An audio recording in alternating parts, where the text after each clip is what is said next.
Vamos a iniciar nuestra clase el día de hoy sobre la materia de bases de datos distribuidas.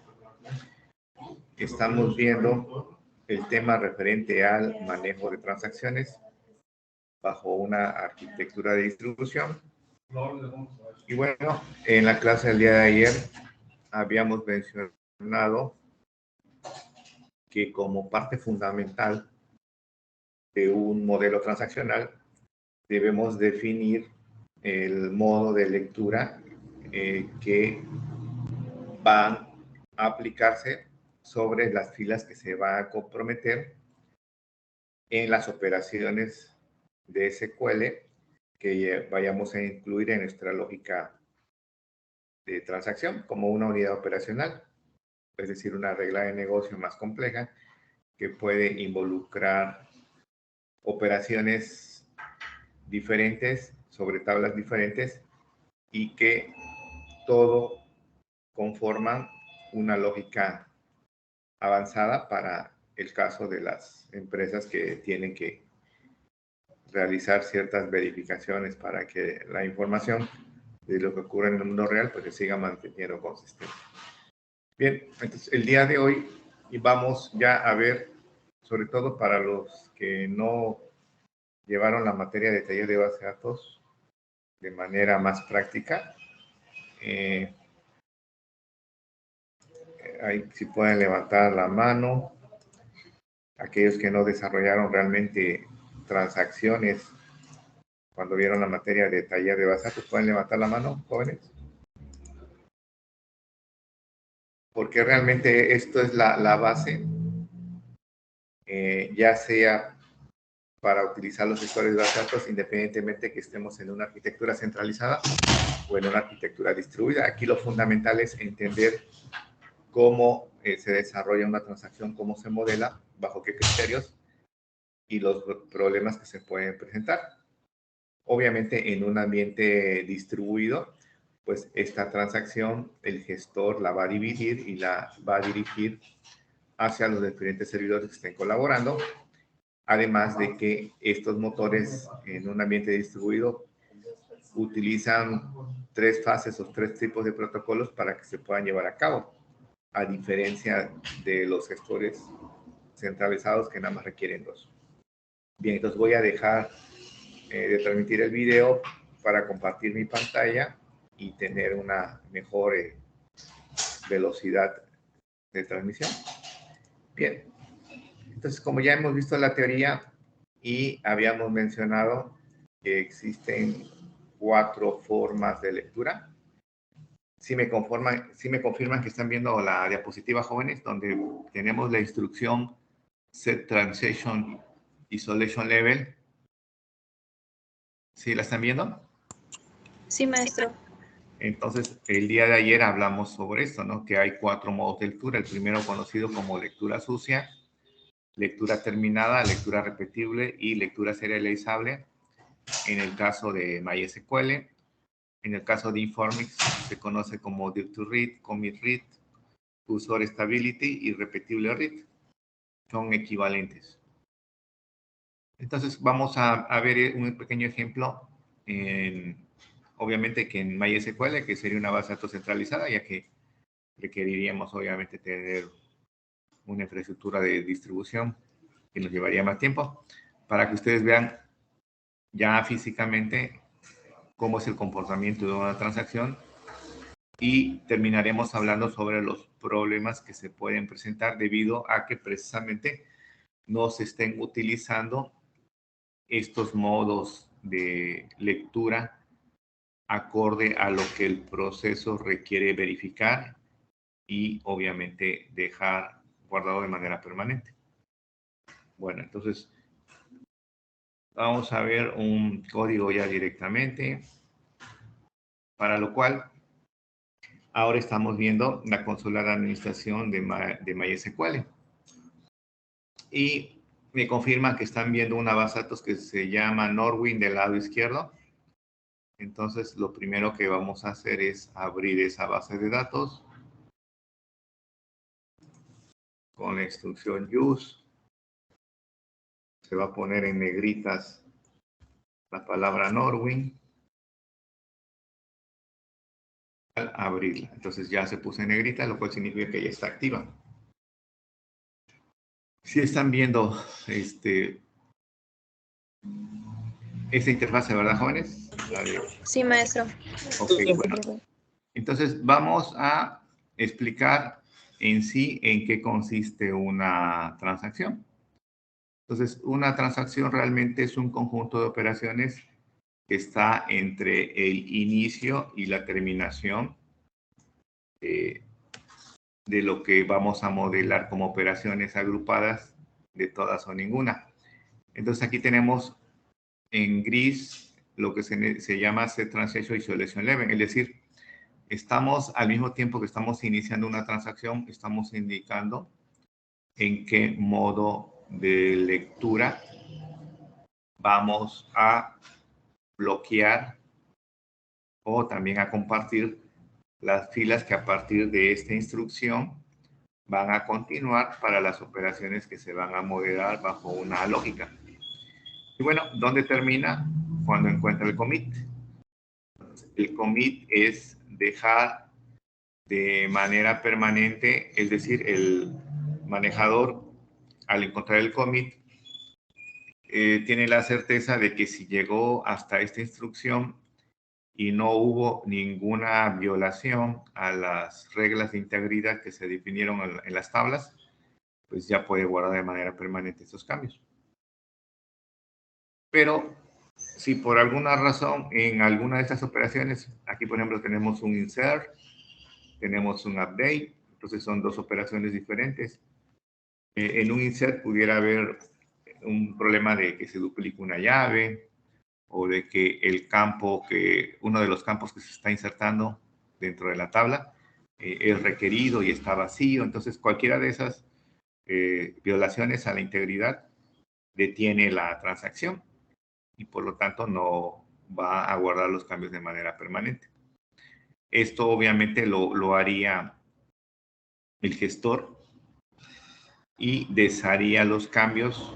Es decir, por ejemplo, si el problema ahora fue en el update, el insert lo va a deshacer y va a terminar la transacción porque hubo alguna violación. Pero también nosotros podemos validar alguna operación bajo una lógica. Entonces aquí en esta parte tenemos un mensaje de error, dice que no hay existencias suficientes. Esa sería una validación lógica. Y bueno, si hubiéramos realizado alguna operación en esta parte, que no es el caso porque no vemos aquí, si se va por el else no hace ningún cambio o ninguna operación, pero asumiendo que sí, tendríamos que poner un rollback. Entonces el rollback lo que va a indicar al manejador es que deshaga los cambios hasta este punto porque encontramos un error no tanto de integridad con respecto al esquema, sino un error conceptual que va a provocar una inconsistencia desde el punto de vista lógico con el modelo que está manteniendo. Y bueno, al deshacer los cambios, ya regresa al commit y también ya da por terminada la transacción. Entonces, esta es nuestra transacción, una serie de operaciones entre un start transaction o un set transaction y un commit. Ahora, este bloque obviamente lo podemos involucrar en diferentes tipos de programas. Un programa en SQL, por ejemplo, es un procedimiento almacenado. Entonces, este modelo de transacción lo estamos incorporando dentro de un store procedure que le estamos llamando a hacer compras para poderlo ejecutar. Pero también este bloque lo podemos meter en algún lenguaje anfitrión que nos permita ejecutar transacciones, por ejemplo, podría ser PHP, etcétera. Bueno, ¿qué más tiene este programa? Independientemente de que tiene este modelo de transacción, si ustedes se dan cuenta, tenemos un set autocommit igual a 1. Autocommit es una variable que en el caso del gestor MySQL está en 0 en 1. Precisamente se pone en 0 cuando inicia una transacción y se establece en 1 cuando encuentra el commit de la transacción. ¿Por qué la estamos poniendo antes del set transaction? Por si hubiera transacciones que se están ejecutando, para lo cual nuestra transacción va a competir con esas filas, es decir, pudiera requerir una de esas filas que ya se están utilizando por estas transacciones. Aquí lo que le estamos diciendo al manejador es que trate de determinar primero las transacciones que existan para que a partir de este punto podamos continuar. En el caso de por ejemplo, de este select, si la fila que necesitamos atrapar ya está libre, es porque la transacción previa que si la hubiera, ya terminó. Y por lo tanto, al hacer este select, nos permitiría utilizar esa fila con el propósito de modificarlo. Aquí, este modo de lectura que es repetible read es el que aplicaríamos cuando vamos a modificar filas, ¿sí? O el contenido de la tabla, que sería inserciones. Entonces, en el momento en que pueda hacer este select, la fila de la tabla producto que involucre la llave primaria quedará bloqueada para que ninguna otra transacción la pueda modificar mientras no encuentre el commit de esta transacción que vamos a ejecutar. ¿Hasta ahí alguna pregunta, jóvenes?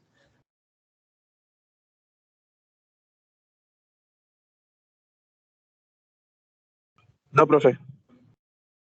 Bueno, entonces el día de ayer también vimos un modelito, una figura donde encadenábamos transacciones. Si no más recuerdan, un proceso que encadenaba 5 transacciones. ¿Sí lo recuerdan?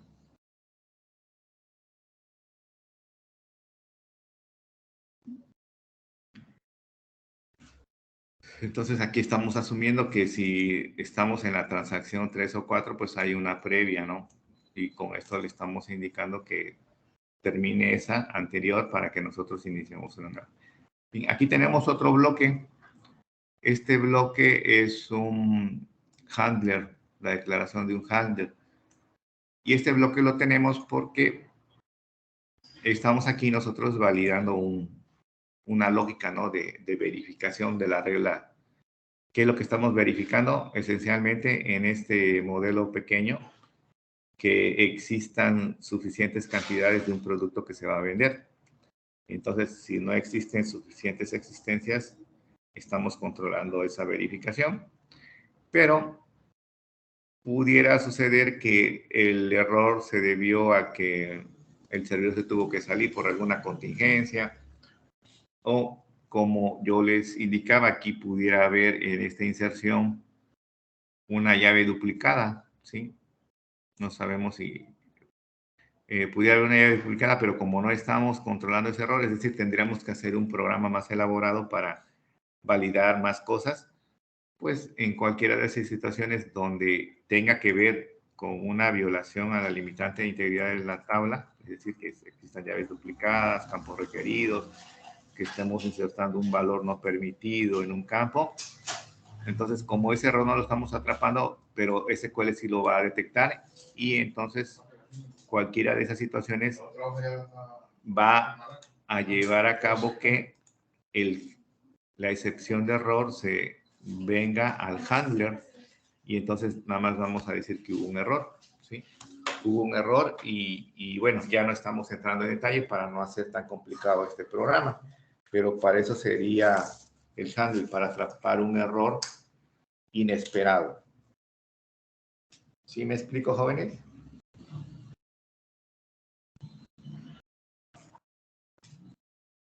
¿Sí entienden para qué es ese handler?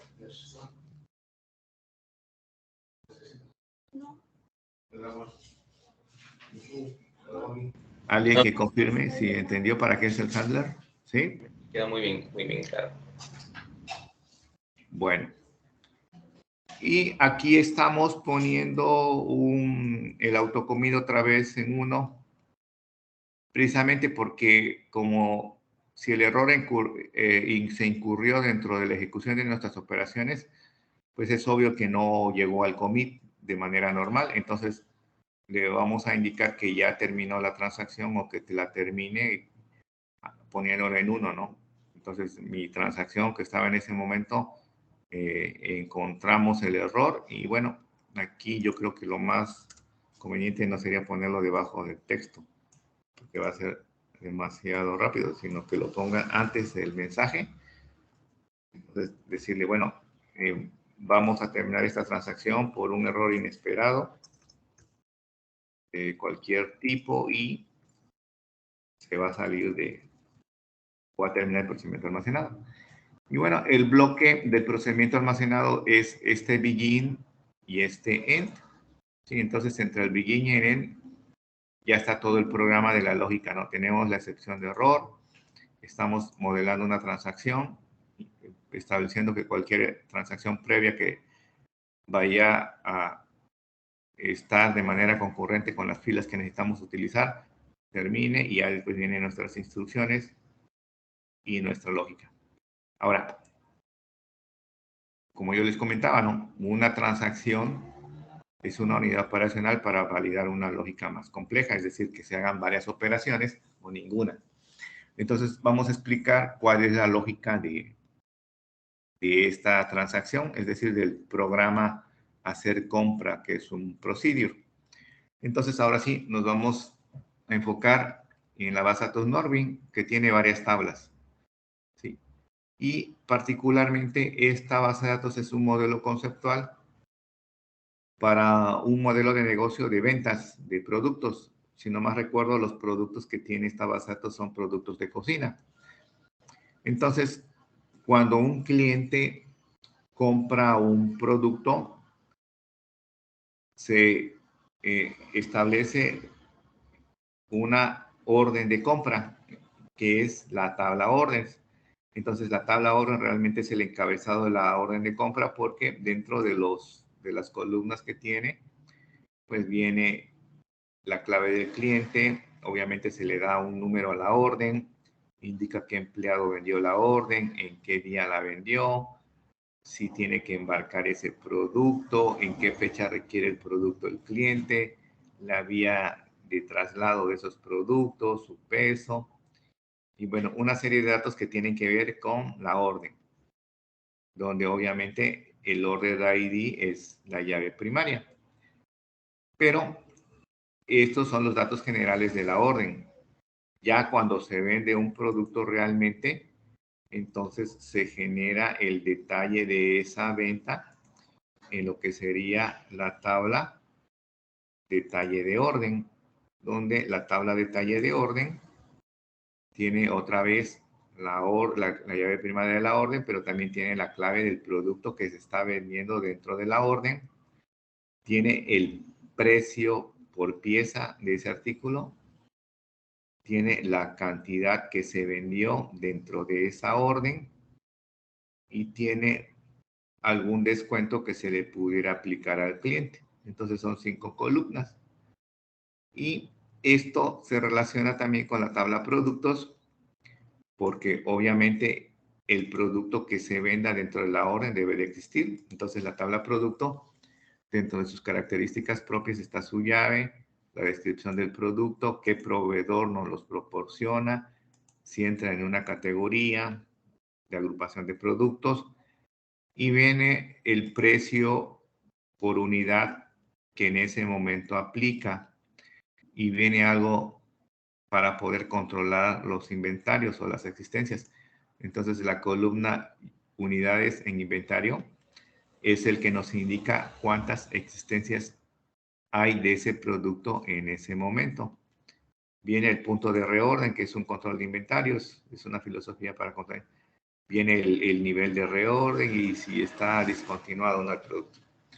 Entonces, nuestro programa de hacer compra va a pedirle al que lo ejecute una orden, es decir, nuestro programa no va a crear la orden, sino va a asumir que ya existe esa orden. Por lo tanto, la orden debe existir y también va a pedir qué producto se va a incorporar en esa orden, es decir, qué producto que vamos a agregar en la tabla detalle de orden, es decir, la tabla de orden, pues, el detalle de orden, pues tiene cada producto que se ha vendido. Pero aquí, dentro de las características de este modelo, la llave primaria del detalle de orden es la combinación de la columna Order ID más Product ID. ¿Esto qué significa? Que no se puede vender dos veces el mismo producto dentro de la misma orden. O sea, se va a poder vender cualquier producto una sola vez en una orden.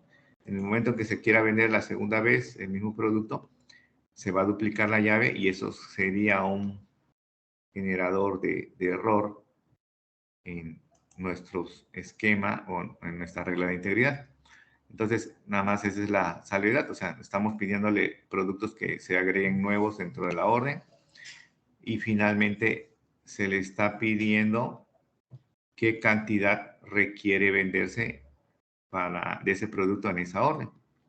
Entonces, con estos tres parámetros, obviamente, nuestro programa de hacer una compra, es decir, de agregar nuevos productos en una orden, ¿qué cosa va a hacer? Pues, primero, tiene que verificar que existan cantidades suficientes de ese producto en la tabla productos de lo que se requiera comprar en ese momento. Entonces, va a seleccionar de la tabla productos la llave primaria del producto con respecto a la clave que nos dio el cliente. Entonces, la clave que nos dio el cliente es un parámetro de entrada. Y si lo encuentra, obviamente, le va a indicar cuántas unidades hay en el inventario. Entonces, las unidades que hay en el inventario tienen que ser más o las mismas que hay en ese momento y que requiere el cliente. Entonces, si hay suficientes cantidades en ese momento, ya sean las que hay o más, pues se hace la venta. Y al hacerse la venta, se crea un nuevo registro en el detalle de orden con las 5 columnas que ya mencionamos. La primera columna, pues es la orden que ya nos las dio el que usa el programa. También ya nos dio la clave del producto. Como ya se verificó que sí existe, esas dos columnas toman esos valores. La tercera columna es un select, ¿sí? Es todo esto. Entonces vamos a recuperar de la tabla producto las unidades, el precio por unidad a que se va a vender el producto. Obviamente con respecto a la llave que nos dio el usuario en el programa. Entonces se busca el producto, se trae de la tabla de productos el precio por unidad. La cuarta columna sería la cantidad, que también es otro parámetro que ya tenemos aquí de entrada. Y la quinta columna, que es el descuento, pues le vamos a poner 0, lo cual significa que no se va a hacer descuento. Con esas 5 columnas se haría la inserción en el detalle de la orden. ¿Y qué nos falta hacer? Una segunda operación. La segunda operación ahora involucra la tabla productos, ¿sí? Entonces, ¿por qué vamos a actualizar la tabla productos? Porque tenemos que decrementar las existencias que se vendieron. Entonces, vamos a establecer que las unidades de inventario ahora van a ser igual a menos la cantidad que se acaba de vender con respecto a la llave del producto que nos dio el cliente, que ya sabemos que existe. Entonces, se decrementa. Y esta parte del if, que es cuando hay suficientes existencias, nos va a llevar a este endif para que haga el commit y guarde los cambios de manera permanente. En dado caso que no existan cantidades suficientes, nada más tenemos otro if que va a comprobar eso, que la cantidad que necesita el cliente no es suficiente con lo que hay en ese momento. Es decir, las unidades en el inventario son menores a la cantidad que requiere el cliente. Entonces, pues, tenemos que mandar el mensaje de error, que no podemos vender, no hay suficientes existencias. Y bueno, es lo que yo les comentaba, aquí realmente no hicimos ninguna operación, pero si queremos podemos poner el rollback para hacer cualquier cambio previo. Termina esta condicional de confirmar que no hay existencias y termina el if principal y otra vez volvemos a encontrar el commit, con lo cual ya se concluye el programa. Entonces, como yo les comentaba, realmente se pueden hacer más validaciones, pero para efectos de comprender cómo funciona una transacción, pues es suficiente con esta lógica, nada más para agregar productos que no sean los mismos en la orden y ver cómo se va a comportar esto a través de las operaciones en nuestra base de datos. Entonces, ¿sí se entiende la lógica de este programa, jóvenes?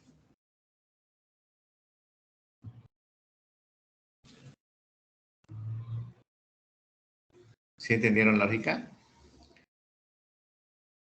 Estamos básicamente actualizando la Sí, tabla profe. productos, detalle de orden, asumiendo que ya existe la orden. Bueno, entonces, aquí, esto que tengo aquí, entré en pesos y un delimitador que le puse, pesos, es cuando yo lo que quiero crear directamente en MySQL. Entonces lo voy a borrar para que ustedes vean. Pues al borrar aquí mi procedimiento almacenado, actualizo y ya veo que ya no existe, ya no aparece. Entonces lo voy a volver aquí a ejecutar con el rayito. Es como si lo compilara. Y aquí en la parte de la consola, en la parte inferior, me va indicando los resultados de las ejecuciones que estoy haciendo. Entonces me dijo que pudo crear el programa Hacer Compra. Entonces le doy a actualizar y ya vuelve a aparecer. También tengo otro que se llama Existencias. Es de manera similar, pero nada más es para saber cuántas existencias hay en un producto. Aquí, dentro de lo que tenemos que tener cuidado porque no lo estamos validando, es saber qué órdenes hay en ese momento y qué productos tienen para no repetirlos. Entonces, pues lo vamos a hacer de la siguiente manera. Vamos a hacer un select de todos los campos de la tabla order detalle.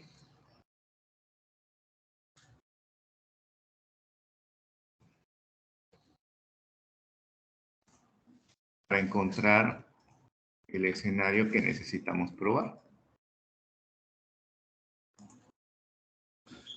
Bueno, entonces aquí nos muestra una serie de órdenes. Entonces tenemos la orden 10.048, 10.248 y la 10.249. La 10.248 tiene el producto 11.42.72 y la 49 tiene el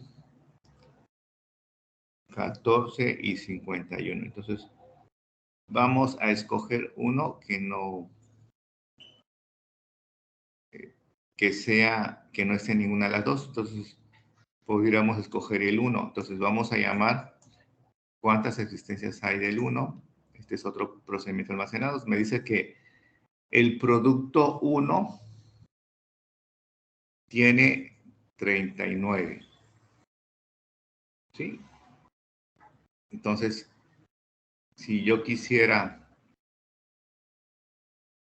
hacer compra, vimos que, y probar esto de manera, pues lo más parecido a concurrente, indicaría que en la orden del 1248 voy a comprar o involucrar el artículo 1 con 5 cantidades y en la orden 249 el mismo artículo que no existe en esa orden también, pero que es el mismo producto, decremento 5.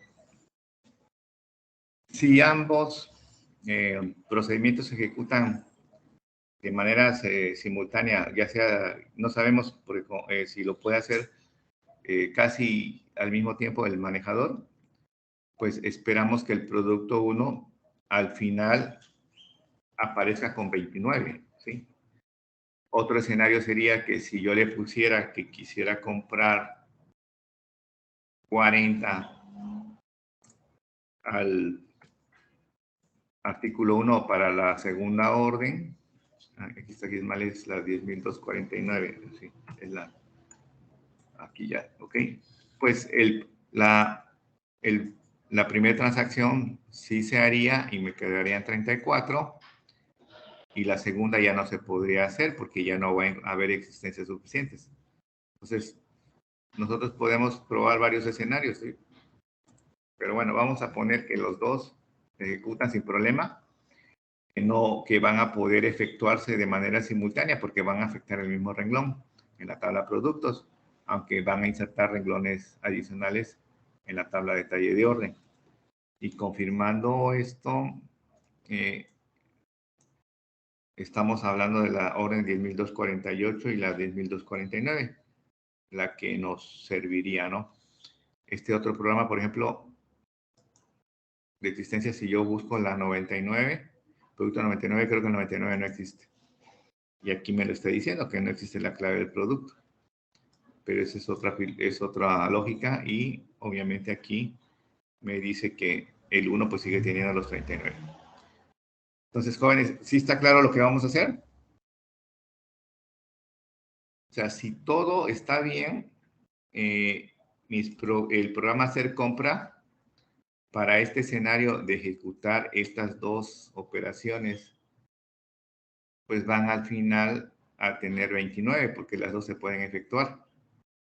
Y aquí la forma de simularlo de manera simultánea, de manera concurrente, es que las dos las ejecutamos casi al mismo tiempo. Ya las ordenará el gestor dependiendo de las reglas que establecimos en los modos de lectura. ¿Estamos de acuerdo? ¿Sí o no? Sí, profesor. Bueno, entonces vamos a aplicar el rayito y vamos a ver aquí qué puso. Ok. Nos dice que existencias, retorno un renglón. Bueno, primero vamos a ver qué hizo en la tabla de detalle de orden. ¿Qué pasó?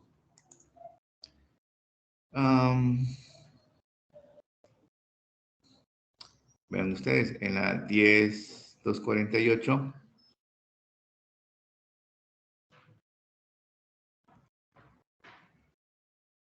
no agregó ninguno y en la 10.249 no agregó ninguno. Entonces las existencias que hay en ese momento sigue siendo 39. Entonces, vamos a ver. A revisar el procedimiento de almacenado. Y nos dice que hacer compra. Ok, en la orden, el producto, la cantidad, el handler, el autocommit y el commit. Ok.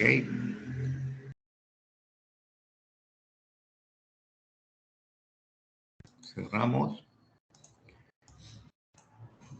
Abrimos.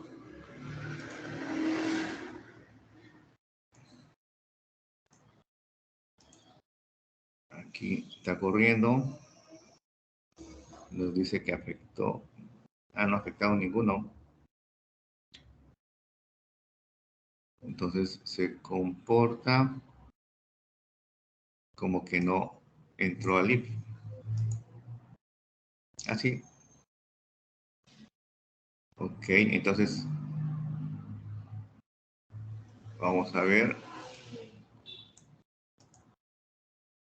Ahora sí. Bueno, aquí ya vimos, ¿no? Primero lo probé con 1. Entonces, al ejecutar la orden 10248, realmente ya agregó 1. Ahí está. Ya agregó el primer producto en la orden 1049, ya tiene 4. Y ahora voy a probarlo para que haga lo mismo en la 2. En la orden 10249, la siguiente orden. Aquí, al ejecutarlo la segunda vez,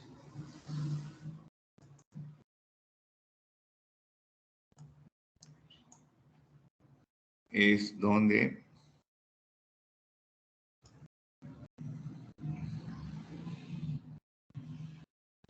tenemos un detalle. Vamos a ver. Ok. Entonces, en la 10249 ya lo agregó también. Entonces, de manera individual no tenemos problema. Vamos a ver nuestro procedimiento de existencias, cuántos tiene. Y tiene 29. Entonces, de manera individual no tenemos problema y se están ejecutando de manera correcta, están validando los cambios. Ahora, continuando con este ejemplo, vamos a utilizar nuevas órdenes. La 50 no tiene el 1, ni la 51 tiene el 1. Entonces, lo que haríamos ahora es poner nuevas órdenes que no tienen ese producto para ver si pueden 2 trabajar. Entonces, vamos a comprobar de nuevo. No hay nada en la 50 y la 51. Entonces, ahora sí, seleccionamos.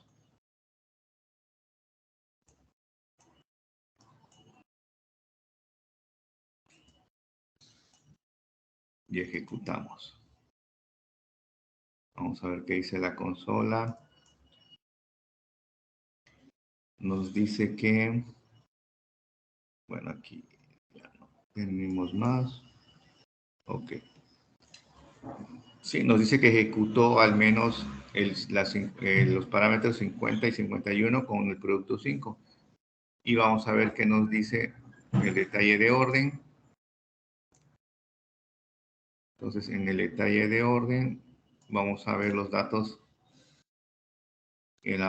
con respecto a la orden 50, agregó el producto 1 y en la 51 también lo agregó. Y obviamente debe de haber ahora 19. Entonces vamos a comprobar que el artículo 1 tenga 19 y es correcto. Entonces aquí ya estamos viendo que nuestro programa de hacer compras que tiene en este caso un modelo transaccional se puede ejecutar de manera simultánea con otro. Y bueno, la última prueba es ver si detecta el error de lógica que estamos haciendo. Entonces vamos a irnos ahora a la 52. La 52 no tiene el 1. Y después la 53 tampoco tiene el 1. Entonces vamos a utilizar 52 y 53. Y en este momento sabemos que hay 19 en el 1. Entonces lo que vamos a hacer es que para que no se ejecute el primero le vamos a poner 20. Aquí en teoría mandaría el mensaje de error que no hay existencias suficientes. Y después continuaría el otro proceso que sí se puede efectuar y al final tendríamos 14.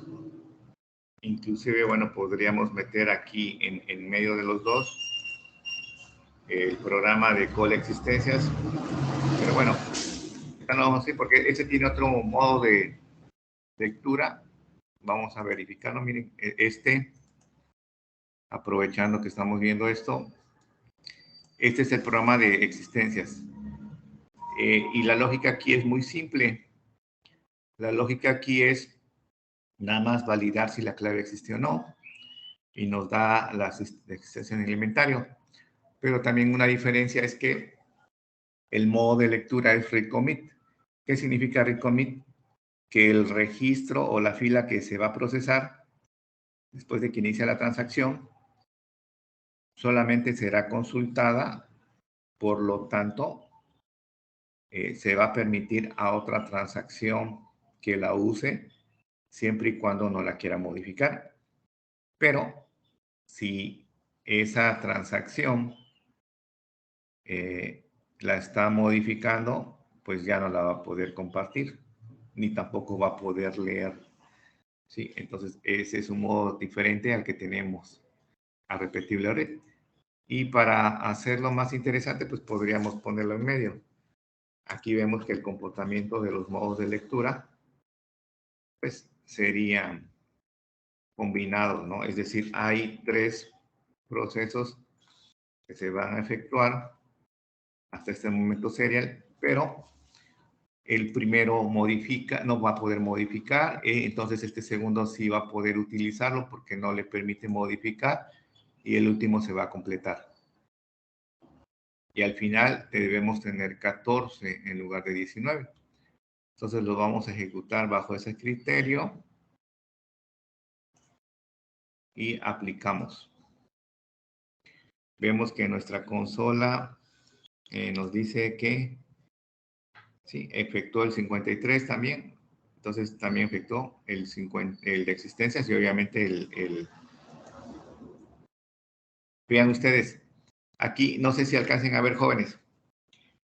Cuando mandamos a ejecutar, a hacer compra con la orden 1052, nos está mandando el mensaje de error que dice no hay existencias suficientes. ¿Sí lo están alcanzando a ver, jóvenes? Sí, profe.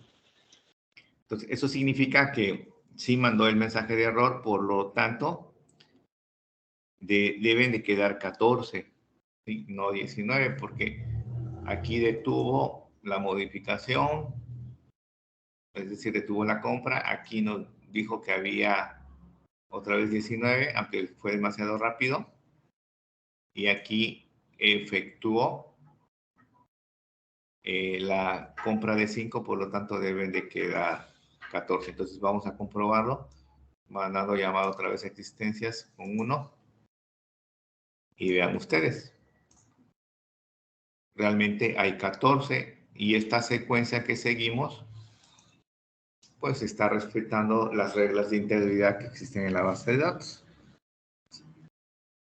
¿Sí me explico, jóvenes? ¿Ya tienen una idea de para qué sirven las transacciones?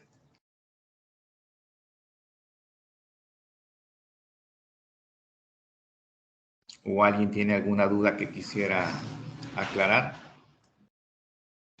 No, profesor, todo bien. Bueno, ya nada más hablaríamos un poco que si nosotros no utilizamos de manera correcta los modos de lectura que ya acabamos de mencionar y que ya vimos los programas que utilizan modos de lectura diferentes, podríamos tener ciertos problemas. Entonces aquí vamos a ver esos problemas que ocurren cuando no los utilizamos de manera adecuada. El problema de una actualización perdida. Es decir, aquí tenemos una línea de tiempo.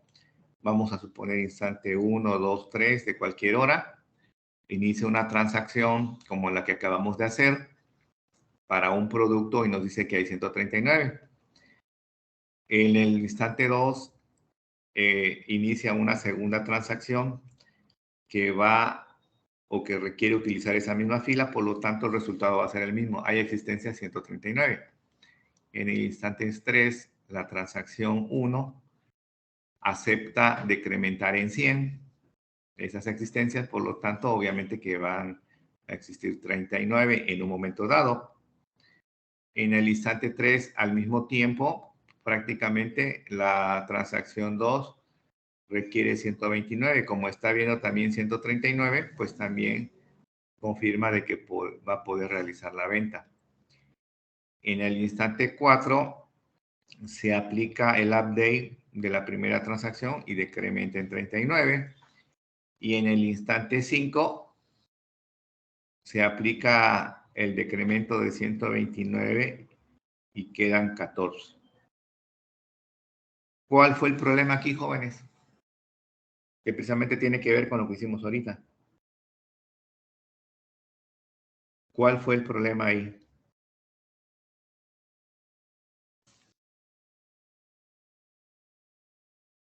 A ver, vamos a buscar voluntarios. A ver, Valeria Vargas Campos, ¿está por ahí? Mande, profe. Bueno, hable más fuerte, por favor. Valeria. ¿Qué pasó? Mande, profe. ¿Cuál fue el problema que tuvimos aquí? ¿Sí lo entendió? Lo que se hizo, ¿no? 2 transacciones se aceptaron y actualizaron existencias. Inicialmente teníamos 139 y terminamos con 14, pero una transacción vendió 100 y la otra 129. ¿Cuál fue el problema?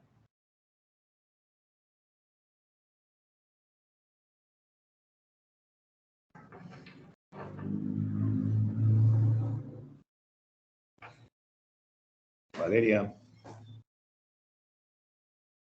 ¿Alguna idea, no? Lo estoy analizando, profe. Bueno, vamos a ver, mientras lo analiza, a ver, Héctor Ulises Andrade, ¿está por ahí? Sí. ¿Cuál fue el problema, Héctor?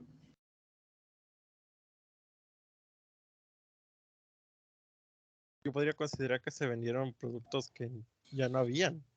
Es correcto, se vendieron más existencias de los que realmente teníamos. ¿Qué es lo que acabamos de hacer precisamente? No, evitar que suceda eso. Lo acabamos de hacer, o sea, primero utilizamos un hacer compra que no tenía las existencias suficientes, se bloquearon, lo bloqueó, mandó el mensaje y obviamente el segundo sí lo dejó continuar. Bien, ok. Ahora, a ver si está por ahí Juan Antonio Sánchez. Sí, dígame, profesor. Ya hablando de modos de lectura, ¿por qué se originó esta inconsistencia en la base de datos? Por lo que veo, podría ser porque después de hacer la transacción, esta no se actualizó en la base de datos y posteriormente se realizó la otra consulta.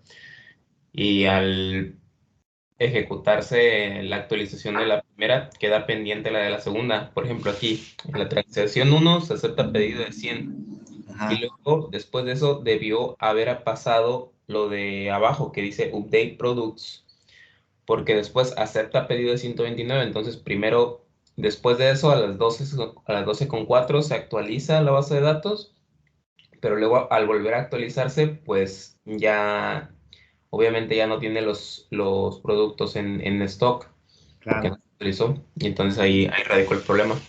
Sí, entonces, bueno, yo considero que lo que nos está tratando de decir es que la transacción 1 utilizó un modo de lectura no correcto. Probablemente activó el modo de lectura donde le dijo al manejador, solamente deseo consultar, no voy a modificar la fila. Por eso es que la transacción 2 puede leer ese mismo resultado pensando que la transacción 1 no va a modificar la fila. ¿Sí me explico? Entonces, por eso es lo que yo les comentaba, jóvenes, la importancia de utilizar esto. Entonces, probablemente la transacción 1 utilizó un recommit cuando realmente era un repetible read, como el que utilizamos ahorita. ¿Por qué?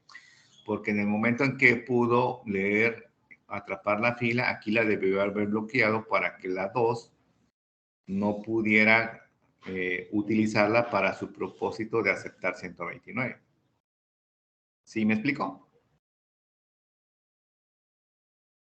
Entonces hay que tener cuidado precisamente con activar los modos de lectura correctos.